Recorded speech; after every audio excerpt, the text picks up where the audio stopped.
Good afternoon, everybody. A very warm welcome along to our January Microburst lunchtime CPD session.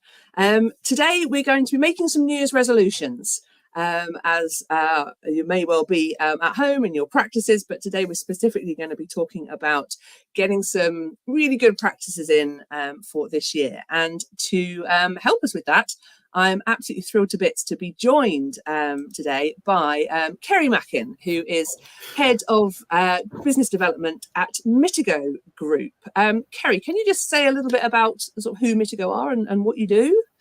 Yeah, sure. So we are a partner with VMG. We are a cybersecurity risk management firm. So I think contrary to what people might think we are, we're not an IT firm, which might be an odd way to start by telling you what we're not.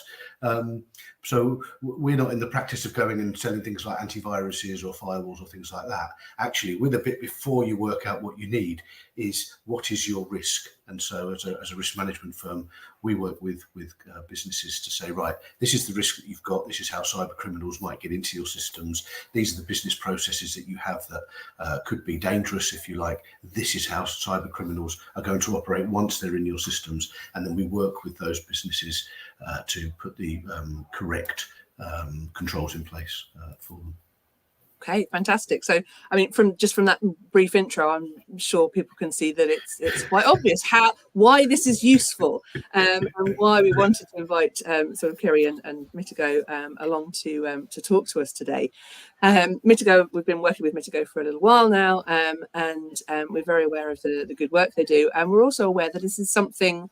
The sort of cybersecurity generally is a topic that's perhaps not as well understood as it could be, certainly in kind of our sector, and it's certainly something that we get a reasonable amount of sort of questions around. It's one of the things that comes up quite often in our forums, like, what are people doing about this? Like, do we need to be worrying about this? Like, what do we need to be concerned about? So that's why we asked Kerry and Mitigo more widely to come along and share some of their expertise, and like I said, to put in place some New Year's resolutions or some pretty practical things that us as practice leaders can sort of start putting into place. So with that in mind, we're going to kind of start with the basics. So Kerry, can we start by just talk a little bit about what actually is cybersecurity? Right? What do we mean by cybersecurity? Okay. So in its purest form, it's the practice of protecting your systems, your networks, and your programs from digital attacks, from cyber criminals or threat actors. They have different names, but they're all the same thing. They're all criminals that are trying to get into your system for the purpose of making money. And so what they're going to look to do is access those systems, perhaps deny you access to them, perhaps hijack some of your invoices to get your clients to pay the invoices to a different bank account other than your own, or whatever it might be. So there's many different things that it's trying to prevent, and we'll come on to those things later. But in its purest form, cybersecurity is to stop those things from happening. But I think what's important to lay out at the beginning is it's not just an IT thing. I think the one thing that businesses who become victims of cybercrime, the one thing they all have in common is that they rely purely on an IT provider or team to provide that security, when actually it needs to be it's a different discipline. You need expertise in the discipline to understand the methods they use. And so if it's not just IT, then what else is it? Well, there are three areas that you need to properly control when it comes to security. The first is people.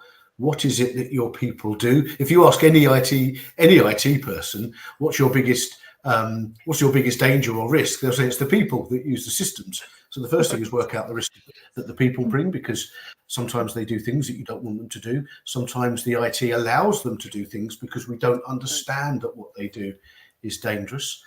And from, if you like, undertaking that assessment of risk, or that risk assessment of the people and then the technology, you can start to put policies in place to say, right, we are going to work this way, we are going to do these things, and then you can test yourself against those controls, and therefore governance is actually the third pillar. So it's people, it's technology, and then it's governance. And if you put those three things together, you'll end up with proper cybersecurity. I think that's true for a lot of the systems that we have in place in practice, and which makes a lot of sense, particularly about focusing on the people and what the people are doing with what they have available is really interesting. But the next question I think is an interesting one. I think is quite relevant to a lot of certainly of our sort of VMG membership, is that it's very easy, I think, for people to think, well, I run a small little veterinary practice in rural Somerset. Like, why are cyber criminals going to be interested in what we're doing, kind of thing? We're just like, we're not dealing with big government secrets or anything like that. We're only very small. Like, why are people going to care? Yeah, I think that's a good question. So let's just revert back to what I said a moment ago. This is about money. Okay, this is about exploiting people and businesses for money. So the first thing to do is not to look at it that you as a vet's practice are a target. Actually, vulnerability is a target. So the people watching and listening today will have vulnerabilities that exist within those processes that I spoke about earlier, be that the people, be that in the technology or their regime of governance. And what cyber criminals are particularly clever at doing is they run scans, they send phishing emails out, they do various things, they run various programs across the internet. And what they do is they look for a vulnerability and then they get into the system and then they say, right, what does this look like? What can I do here to make money? How do I exploit this vulnerability that I've found? So if we start to think about a veterinary practice in general, there's a heavy reliance on technology, be that from, let's say, the booking systems, the appointment systems, the historic records that you keep around the animals, the medications, the storing of the medications, what's in stock, what's not, what's been issued, what hasn't been issued.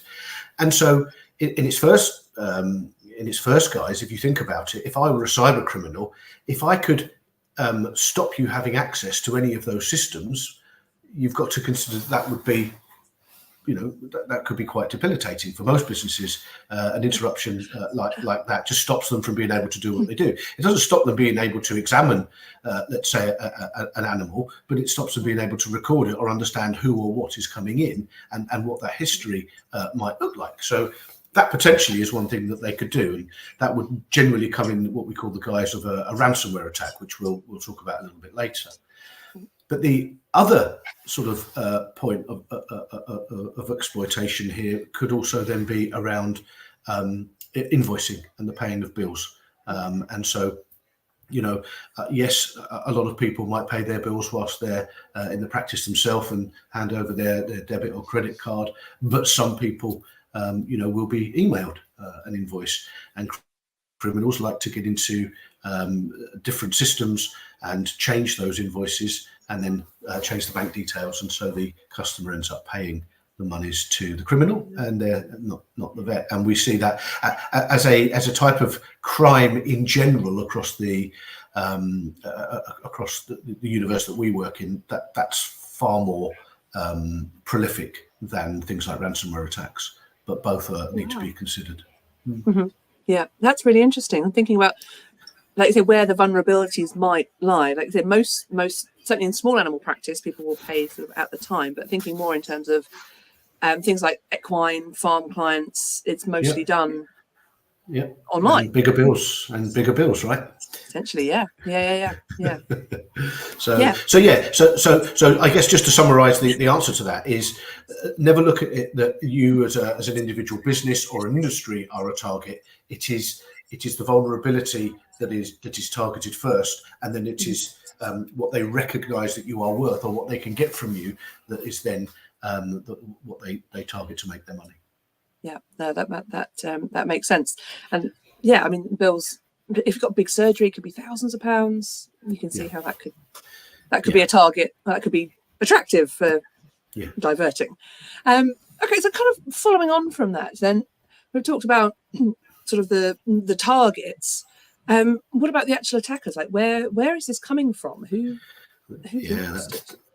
I suppose we all sit there thinking this is the teenager in the hoodie in their bedroom doing these things, and you know what? Sometimes it is. In fact, you've got a slide there that I wanted you to share on screen if you can.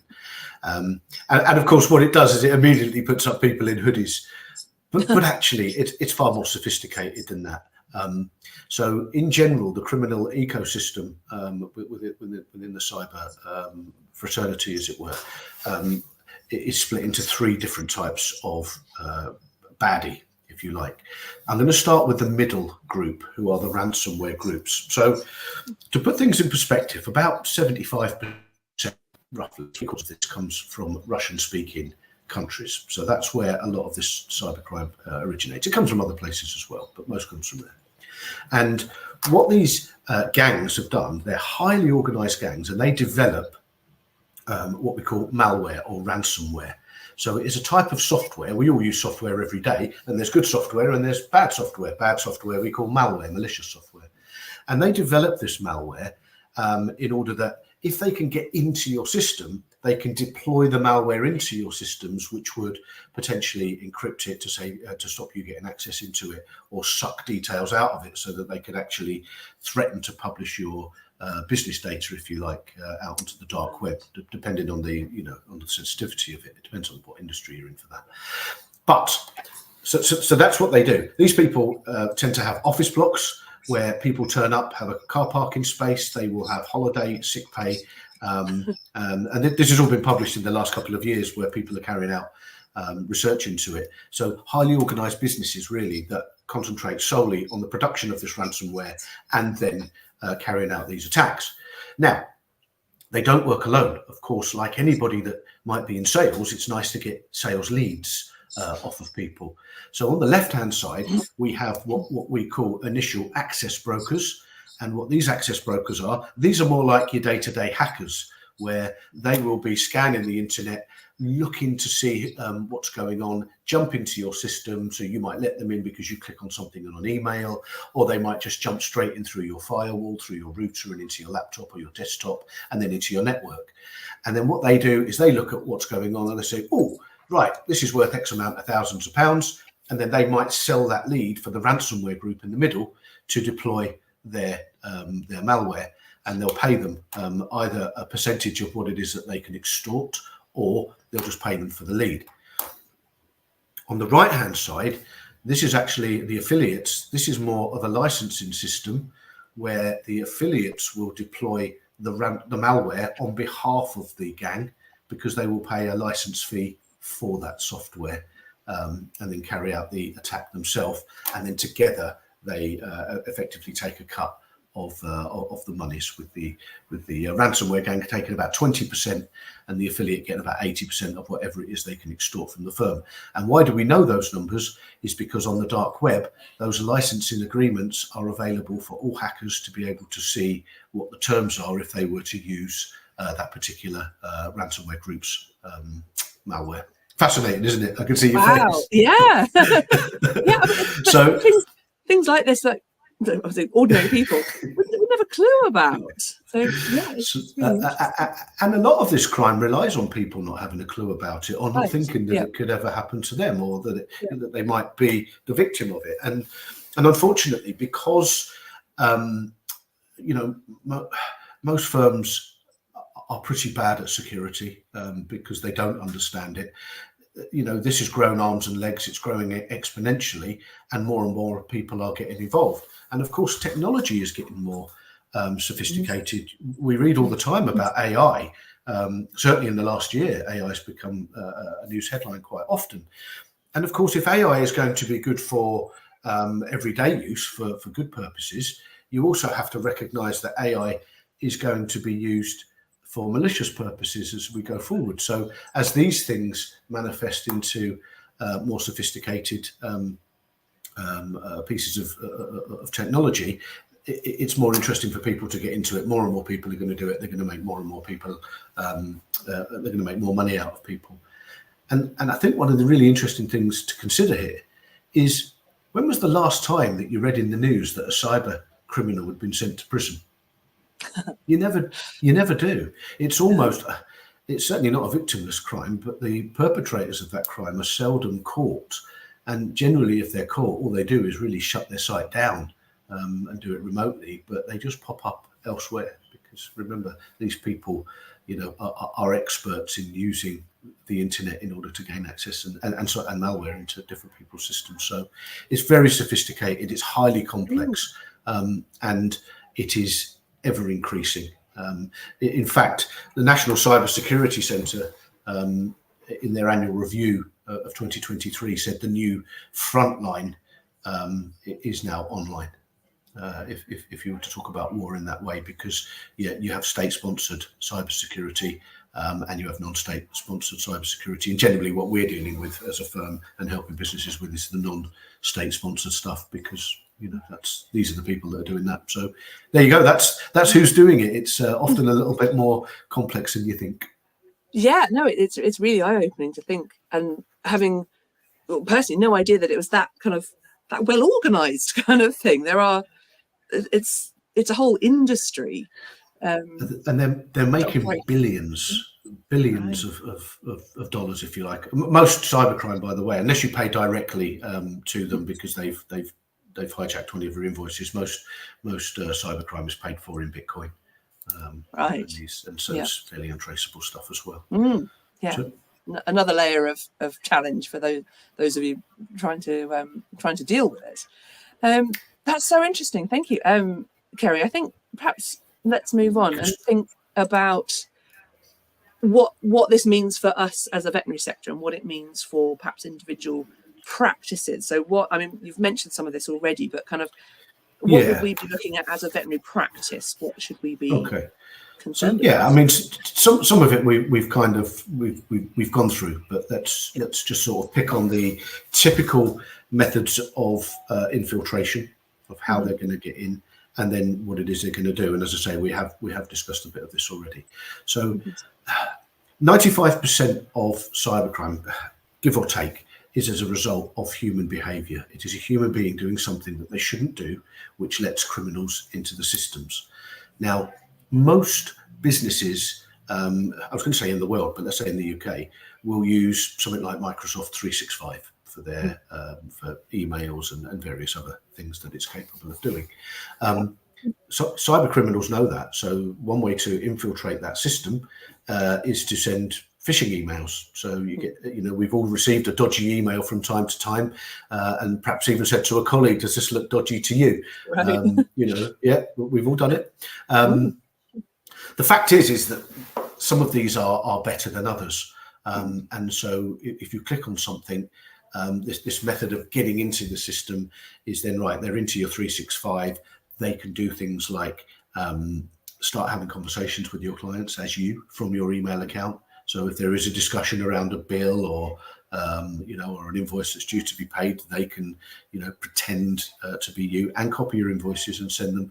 But of course, when the client starts responding, they can put controls in place within your systems to divert it away from you, so you never see any of these emails. And it's something that, as I mentioned earlier, is the most prevalent type of attack is what we call an email account takeover, running your email system without you knowing what's going on and just liaising with your clients. You'll not have a clue until you sorry.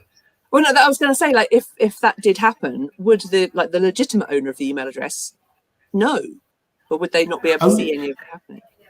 Only if you set your system. So the first thing is you need to. They shouldn't be able to do that. They shouldn't be able to take over your email system 365. But you need the correct controls in place, and you need the correct alerting systems in place. All of which are inbuilt into these systems, but they're all switched off by default. So some people. Put some things on, but it's about understanding what it is you need switched on so that those things can reduce. But you can't just do one thing. You've got to do lots of different things. And so one of the things they might do is if they got into your system, for example, Hannah, they'd want to make you an administrator so that they can do lots of different things. They can do more things if they elevate your permission. Well, you need to either tell your system not to let that happen, or if it does happen, that somebody is made aware that someone's just been made an administrator. And of course, most of this isn't occurring. People aren't changing it. The first that most businesses know about a successful cyber attack is they chase the client for some monies to say, "Oh, that £5,000 bill that you were due to pay me," and the client says, "Well, I sent you that last Thursday from your email that you sent me." Oh. And so, unfortunately, because they'll also be forwarding and diverting emails, there's all sorts of things that they do. So that's kind of the email side of it. And of course, some people might be using SharePoint and OneDrive and various other bits, and these are all other routes that they can use to get in. But of course, depending on the way that the network is structured, are these ransomware attacks. And that is then to deploy this malicious software, this ransomware that I was talking about earlier. And so, if people are working on a server, a network server that's on premise, and they've got different laptops and desktops connecting to that, they'll look to just take that over and deny you access to it, so that you cannot. Effectively, you would come in the morning and there'd just be a big, something on your screen that just says, "We've got control of your systems until you pay us some money. You can't have them back." So it's just a bribery thing, effectively. Yeah, that's exactly what it is. Yeah. It's a denial of access to your systems. You can't have it unless you give me money. So that is typically what ransomware is about. And certainly, as I say, because of the way the practices work, that would be fairly critical. It wouldn't be impossible to operate, but it would be inconvenient. And the ransomware. Yes.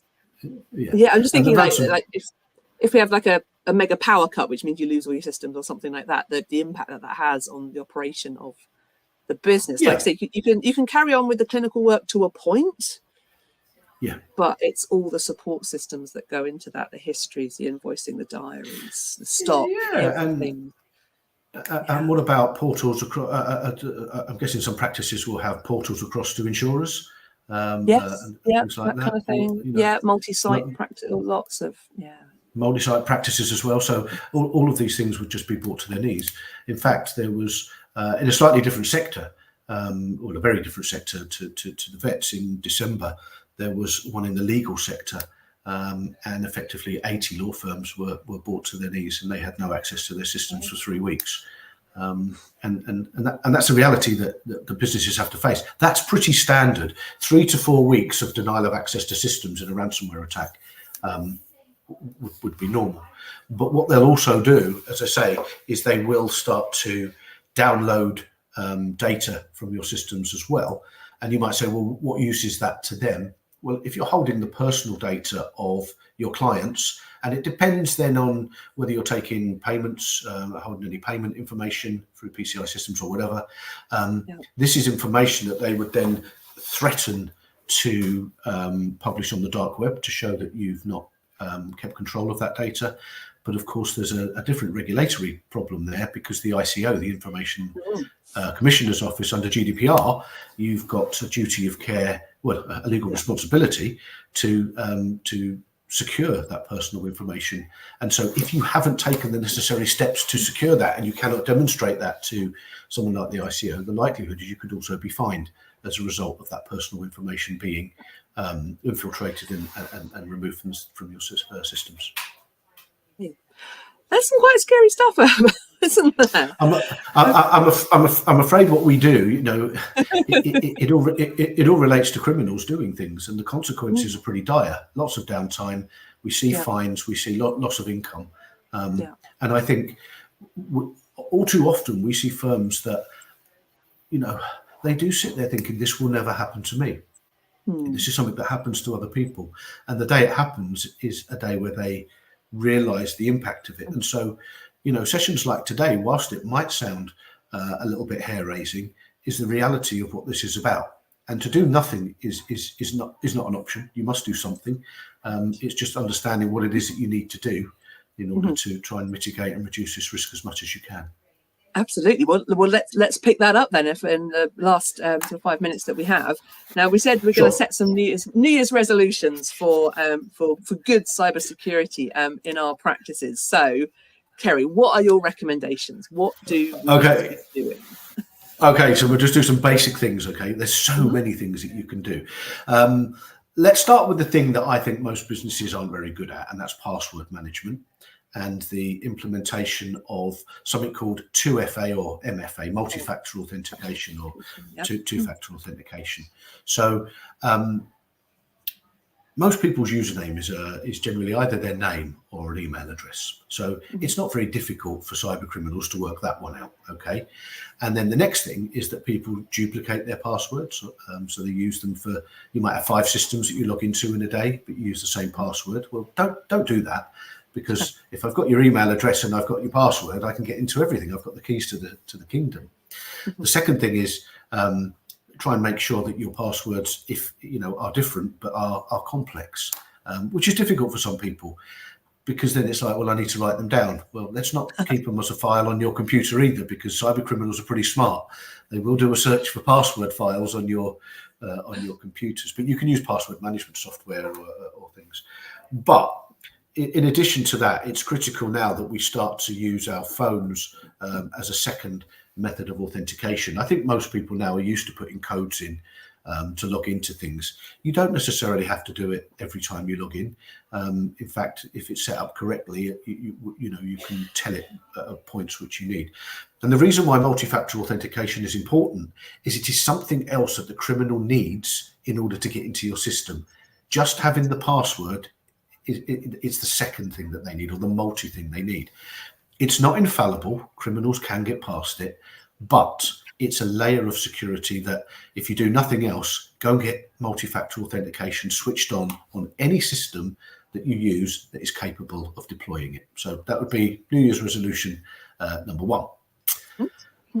Secondly, right, updating or patching, and people tend to get a bit confused as to what this is about. So most of you have got a phone.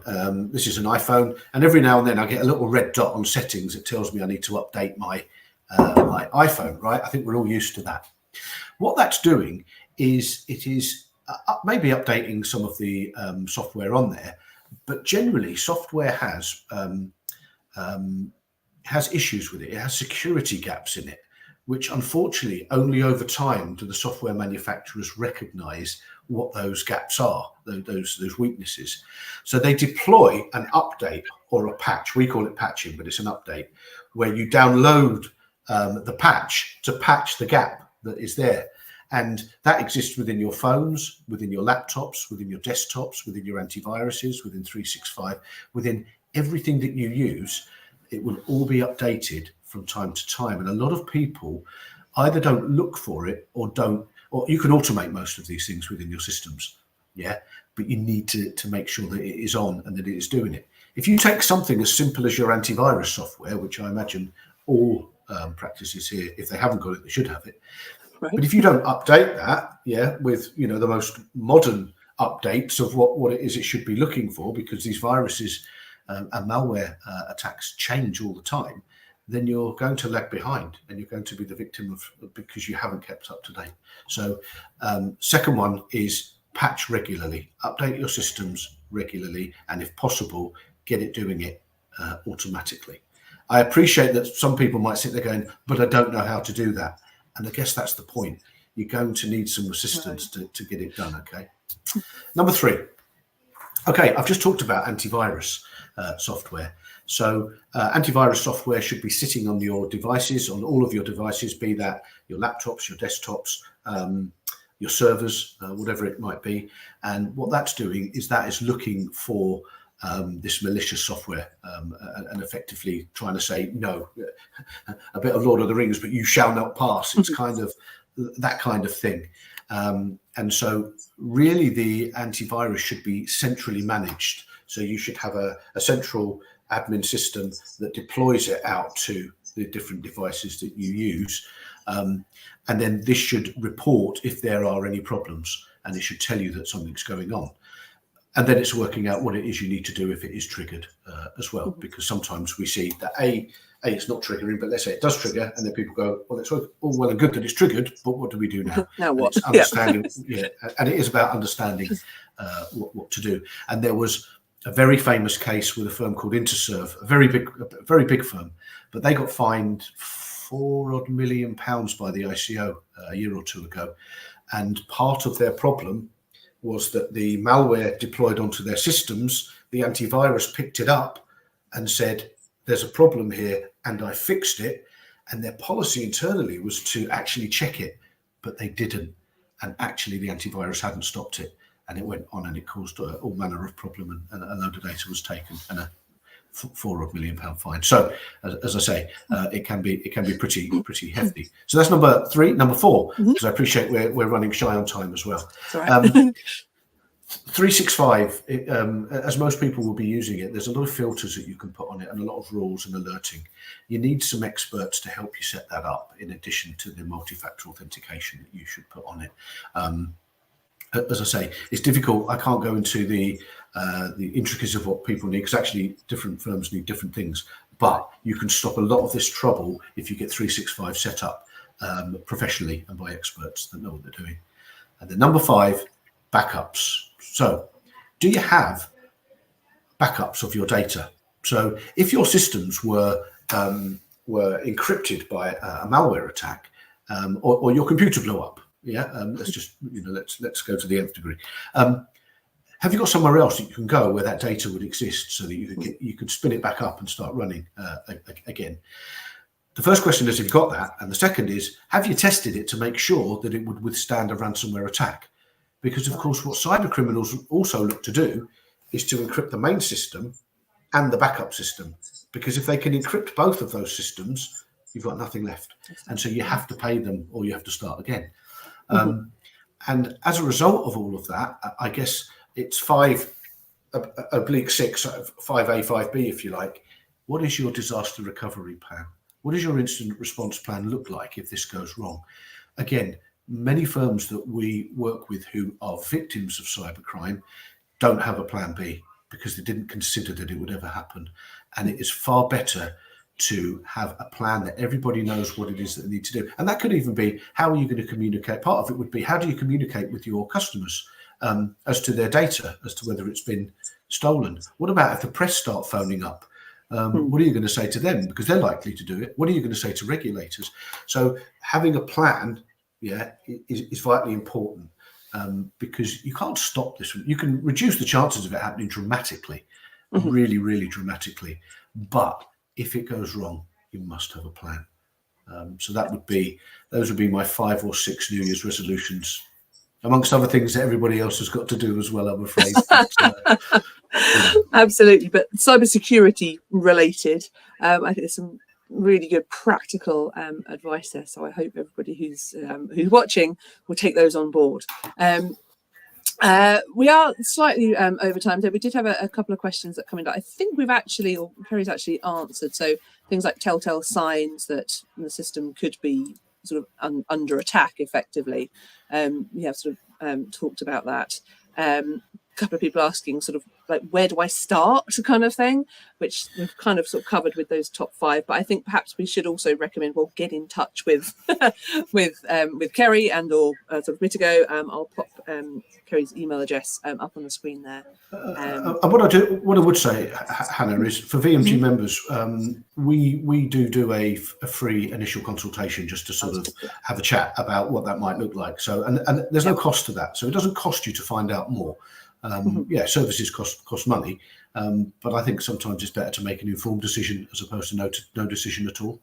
Sure, absolutely. So I think we'll probably leave it with that sort of piece of advice. So like I said, if you are a VMG member, you can get a free sort of initial exploratory conversation just to talk about some of these in the specific context of your own practice.